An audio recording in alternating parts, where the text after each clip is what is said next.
How did you get that footage of Diddy? I figured most journalists would not disclose their sources. If Sean Combs watches this, what do you think he's going to feel? Like, wow, this is amazing. I think he's going to say this is the best documentary I've seen in a long time. My favorite villain? I kind of like Diddy. There are no misconceptions about me. People get on my nerves talking about who you should be seen with.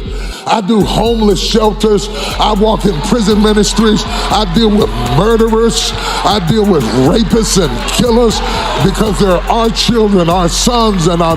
You guys don't need to worry about me getting revenge from Diddy. I've got 3 moves that make sure he'll never be able to come after me or my family. First, I personally reached out to the victims' legal teams. The real reason he's not getting out is those buried cases behind the scenes. I provided legal funding for 7 victims who had been silent for years and brought in the top criminal attorneys in the country. Second, I bought up every potential post-release business deal he had lined up. I planned this 2 years in advance, so by the time he got sentenced and still had hope of getting out, every partner had already cut ties with him. Third, I don't just have evidence, I've got backups. This is an entire minefield that's been buried for 20 years. I uncovered every secret from the last 30 years. With testimonies from the victims, we interviewed over a dozen people he tricked, threatened, or violated. You think that's harsh? No, he destroyed other people's lives for decades.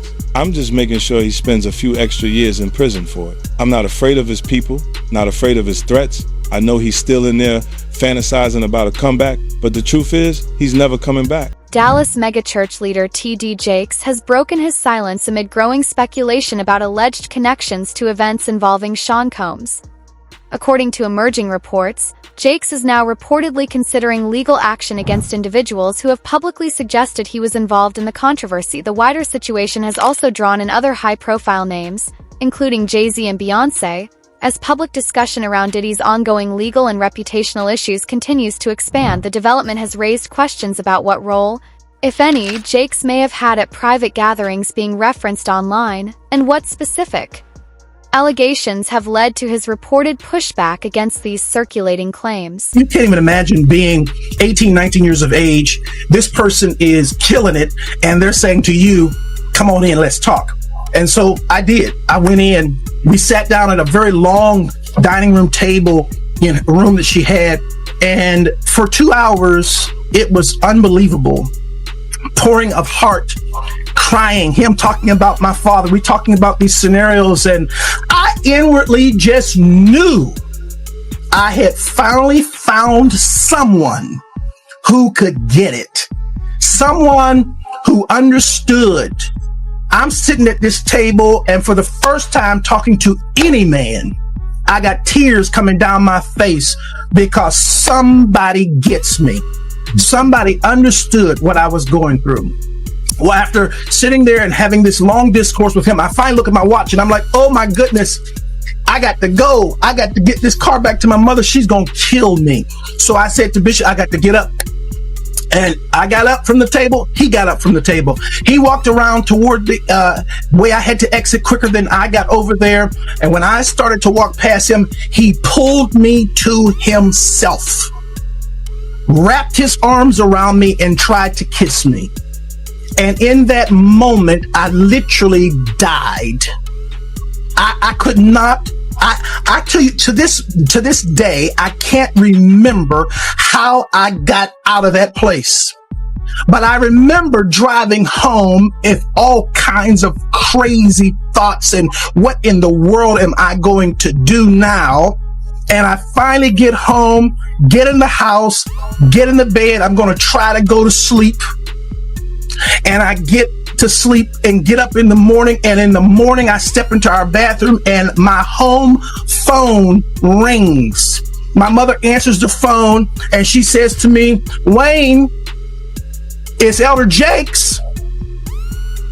And I get on that phone, and when I get on that telephone, I can hear water. He is sitting in a bathtub, and in that thing he says to me, without any hesitation, there's 3 things I need you to do.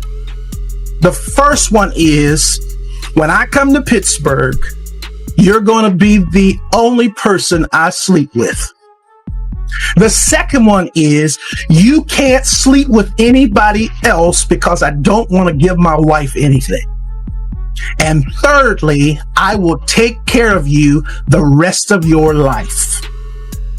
I can't to this day remember how I got off that phone, but I do know I made a decision that I wasn't going to the service that night. And eventually I told my mother, I'm not going to go to the service tonight. She says, no. You know, we got a rule in this house. If we go, you go.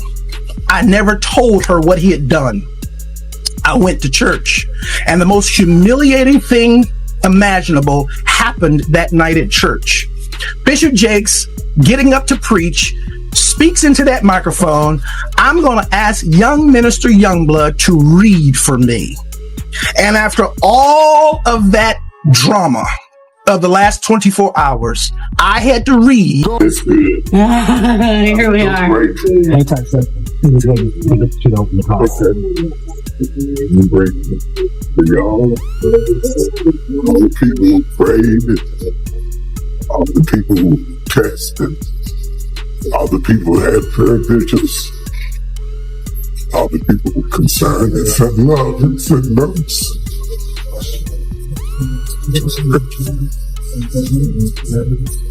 Thank you.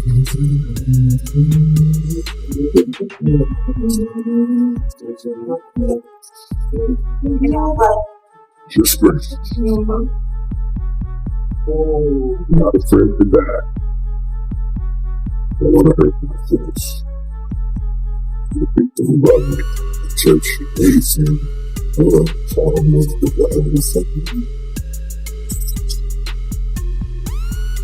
On November 25th, Bishop T.D. Jakes filed a defamation lawsuit against Pastor Dwayne Youngblood, who had publicly accused him of misconduct allegedly occurring when Youngblood was 18 years old.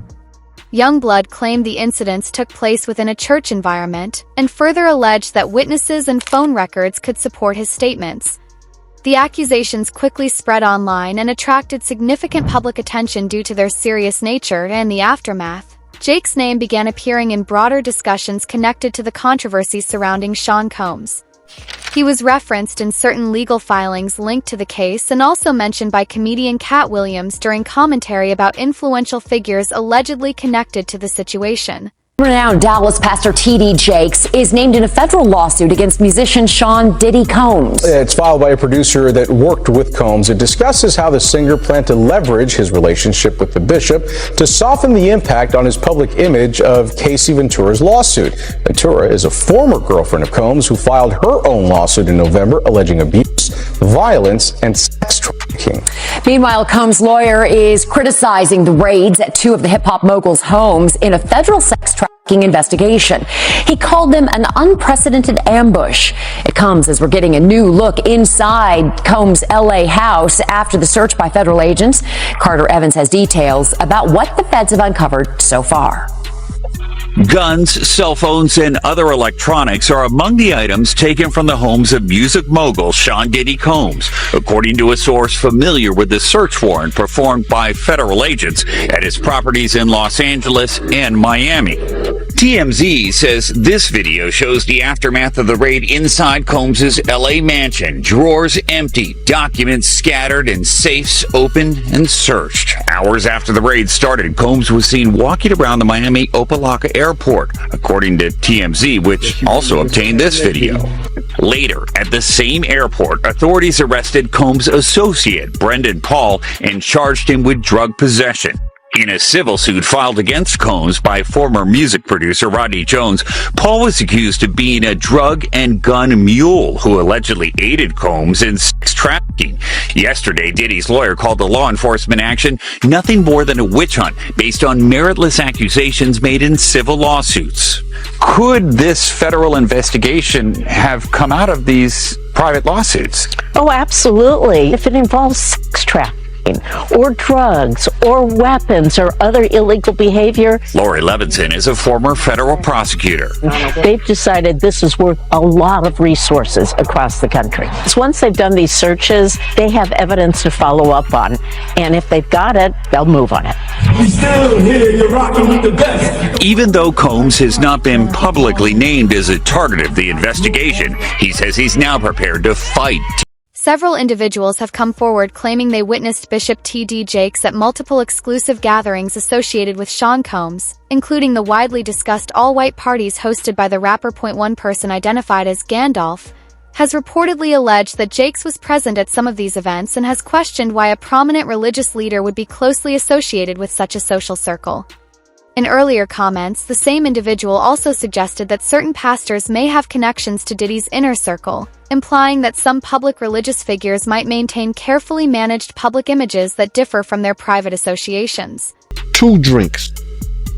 And if those girls was drinking out those bottles that he said Diddy laced, and he could show on camera, and he could show that some people had passed out, or some people were acting a certain way after they had those drinks,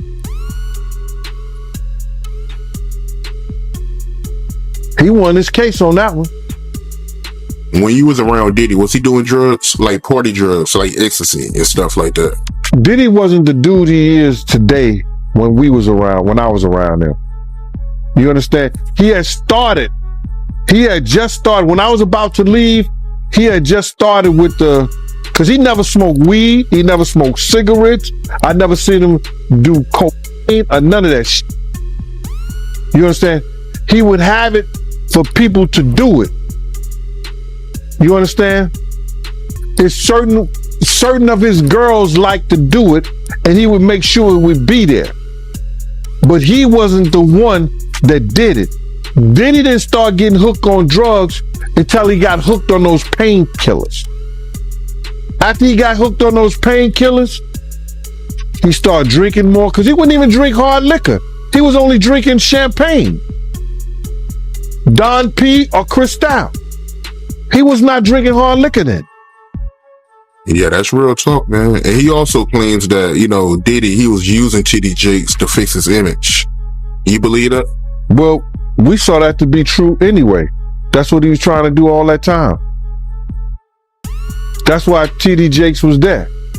Sean Combs has long been known for carefully managing his public image and brand, with a strong focus on controlling how he is perceived in the media.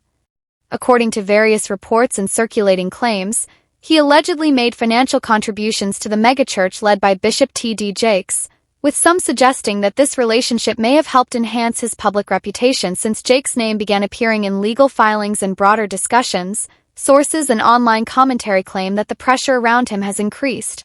Individuals described as close to Jakes reportedly believe he is concerned about being drawn deeper into the ongoing controversy and is attempting to keep a low public profile as the situation continues to develop. How you feel about these rumors surrounding, Diddy and T.D. Jakes? Man, what I think about it is this, when I grew up in the church, the sinners was not supposed to have the same atmosphere with the saints. You have to be able to separate the two. So I'm looking at him as a saint going to a party that ain't nothing but sin, drinking, maybe fornication, man on man, woman on woman, he on she. But maybe he'd have to lay some hands on somebody. Maybe he'd have to save some souls. I know he got a contract with Revolt, so I'm just like, it's just real strange that he would be found at any kind of Diddy party or any kind of place with Diddy unless it's in a business atmosphere. So now what he's doing is he's making, man, he making the Christians look real bad right about now. And you've been to these parties, right? Oh yeah, I was there when he was doing the white parties in the Hamptons and the whole 9 yards. So I know what goes on at the parties. If, they probably got a little bit more freakier, as time went on, because they got to the point whereas that they didn't even care. It used to be secretly, where people used to go to, separate rooms and different rooms, and they wasn't doing that out in the public, but now they don't care. Men kissing men and all this other that's crazy. So why do you think he was going to these parties? I think that he's going to the Diddy parties, you know, bruh. If he's going, well, we know he's going to the Diddy parties, and I know that it's,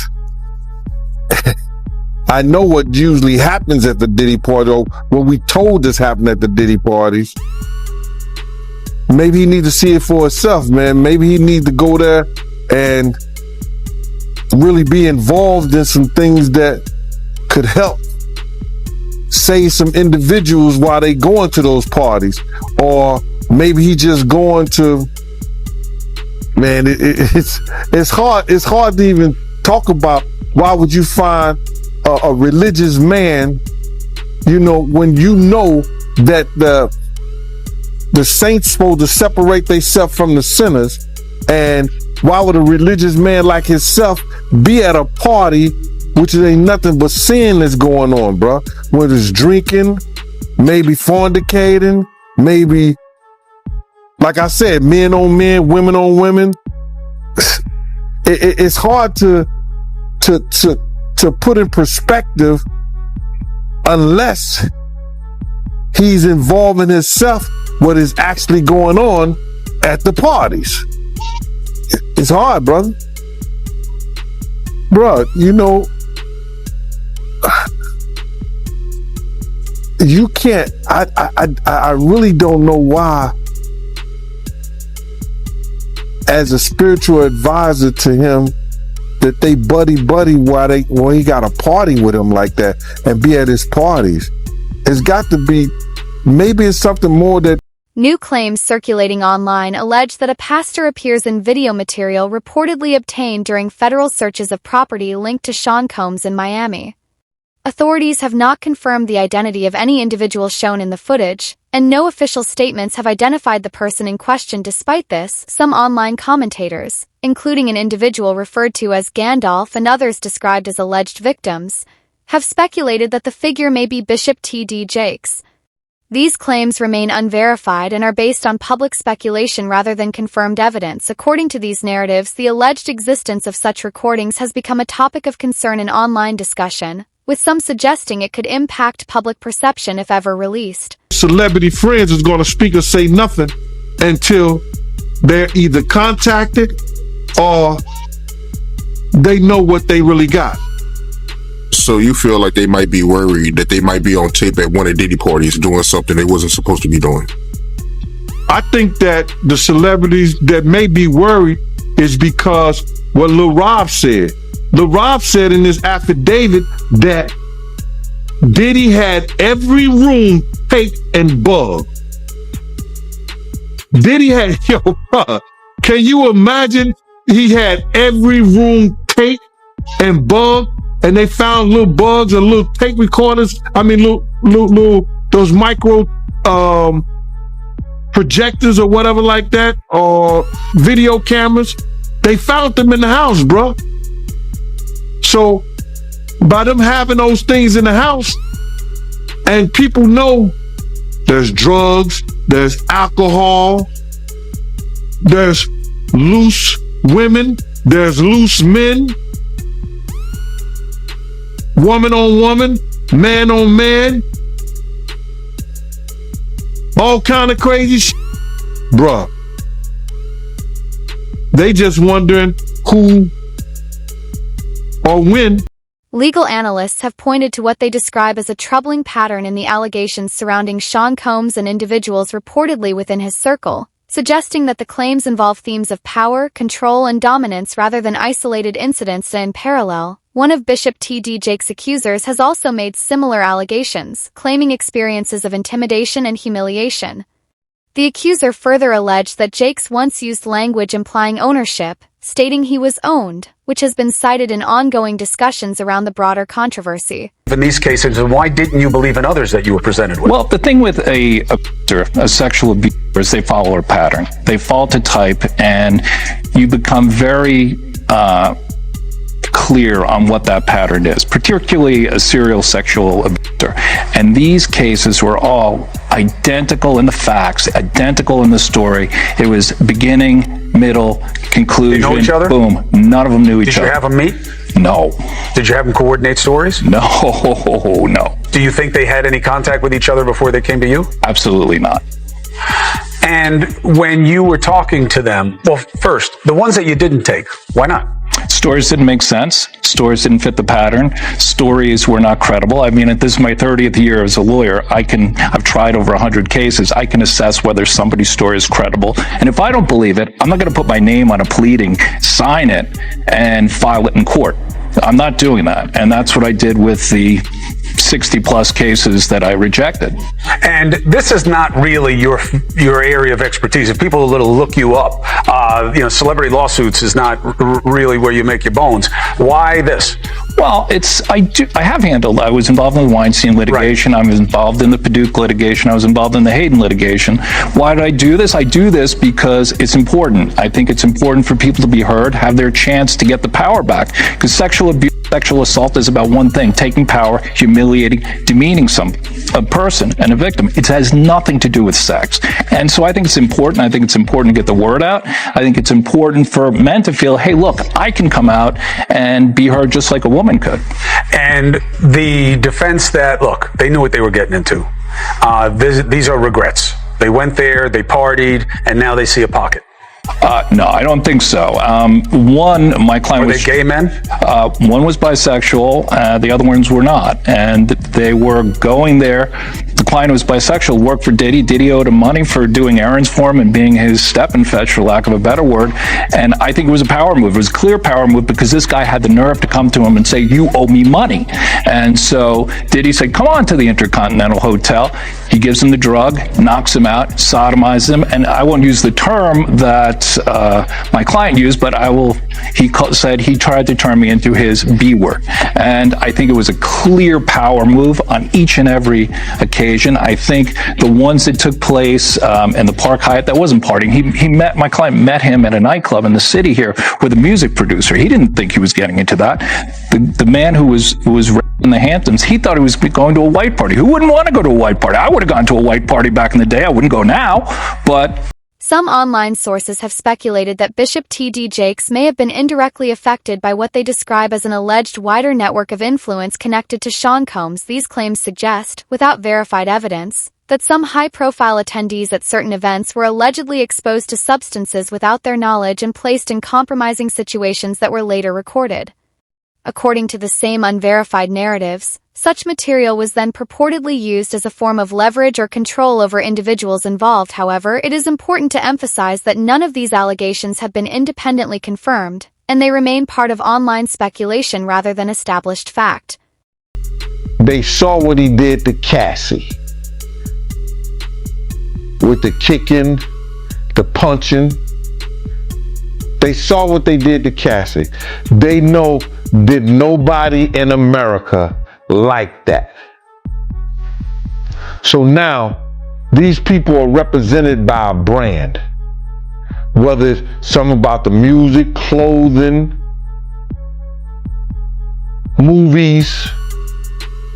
They're not gonna come out and speak on nothing that has anything to do with them, and they praying that they not on the tape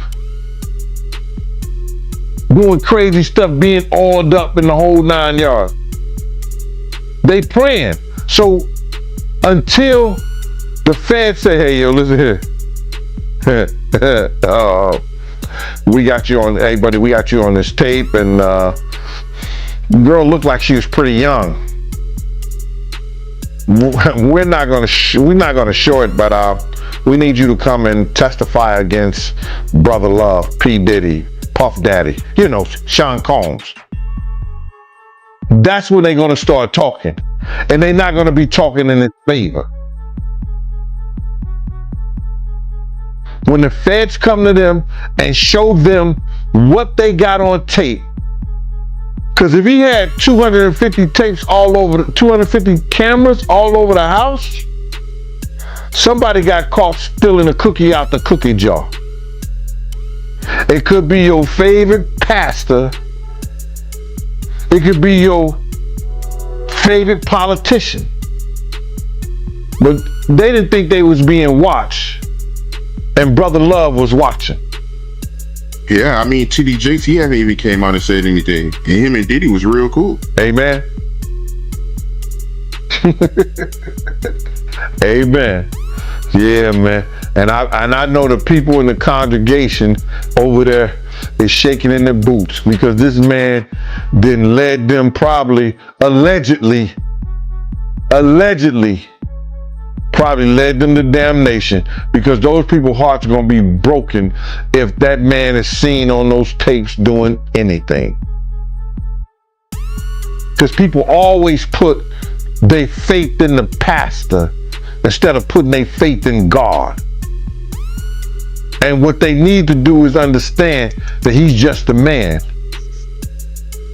And he has a history. It's not looking too good for him. So you feel like celebs are worried that they might be on tape? Oh, they know. That's why they ain't speaking up or saying nothing. Yeah, I was at a Diddy party, but I know I ain't do nothing. When you don't know somebody's taping you, when you don't know that somebody is videoing you in some kind of form or fashion, you got that alcohol, you got the drugs in you, they're a little loose, bruh. They let down all their inhibitions. The music is pumping. He said it himself. He got it so hot in there that you got to take your clothes off.